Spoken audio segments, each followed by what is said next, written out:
తెలంగాణలో నేషనల్ హైవేల అభివృద్ధికి మరింత సహకారం అందించాలని కేంద్ర రోడ్లు రవాణా శాఖ మంత్రి నితిన్ గడ్కరీని రాష్ట్ర రోడ్లు భవనాల శాఖ మంత్రి కోమటిరెడ్డి వెంకటరెడ్డి కోరారు. కేంద్ర సహకారంతో వచ్చే 3 ఏళ్లు regional ring road Vijayawada Hyderabad 6 లైన్ల రహదారిని పూర్తి చేస్తామన్నారు. రాష్ట్రంలో నేషనల్ హైవేల విస్తరణకు తోడ్పాటు అందించాలని గడ్కరీని కోమటిరెడ్డి కోరారు. ఢిల్లీలోని గడ్కరీ నివాసంలో ఆయనతో వెంకటరెడ్డి భేటీ అయ్యారు. ఈ సందర్భంగా regional ring road Hyderabad Vijayawada రహదారి విస్తరణపై చర్చించారు.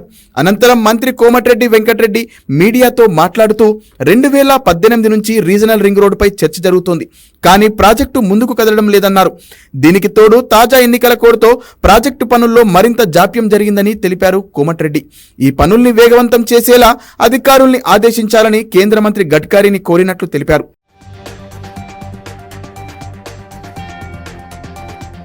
హైదరాబాద్ విజయవాడ రహదారిని 6 లైన్ల రహదారిగా మార్చాలని కొన్నేళ్లుగా కేంద్రాన్ని కోరుతున్నట్లు తెలిపారు. జిఎంఆర్ అనే సంస్థ టోల్ రోడ్డు పనులు తీసుకుని 2024 నాటికి పూర్తి చేయాల్సి ఉన్నప్పటికీ వారు వివిధ కారణాలు చూపించి పనులు పూర్తి చేయలేదన్నారు. గతంలో నేను ఎంపీ హోదాలో ఈ రహదారి పరిస్థితిని కేంద్ర మంత్రి దృష్టికి తీసుకెళ్లగా గుర్తించిన 17 ప్రమాదకర బ్లాక్ స్పాట్ల మరమ్మతులకు నితిన్ గడ్కరీ 375 కోట్లు మంజూరు చేశారు. ఈ సందర్భంగా గుర్తు చేశారు.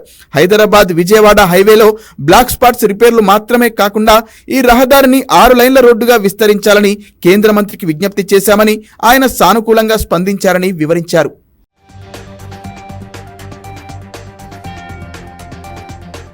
నుంచి మాకు 8 మందిల సపోర్ట్తో పాటు ఇవాళ పార్లమెంట్లో కూడా కాంగ్రెస్ బలం పెరిగింది. మీ అందరికీ తెలుసు.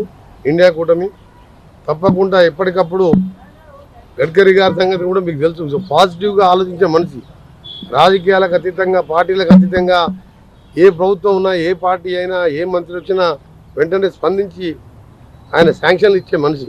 హైదరాబాద్ విజయవాడని త్వరగా పూర్తి చేయడం టార్గెట్. ఆ తర్వాత రీజనల్ రింగ్ రోడ్డు సదరన్ పార్ట్కి ఇంకా నెంబర్ ఇవ్వలేదు, నార్థన్ పార్ట్కి నెంబర్ ఇచ్చినా కొన్ని చిన్న ఇష్యూస్ ఉన్నాయి. దాన్ని కూడా సపరేట్ మీటింగ్ పెడతానని చెప్పి వారు హామీ ఇవ్వడం జరిగింది.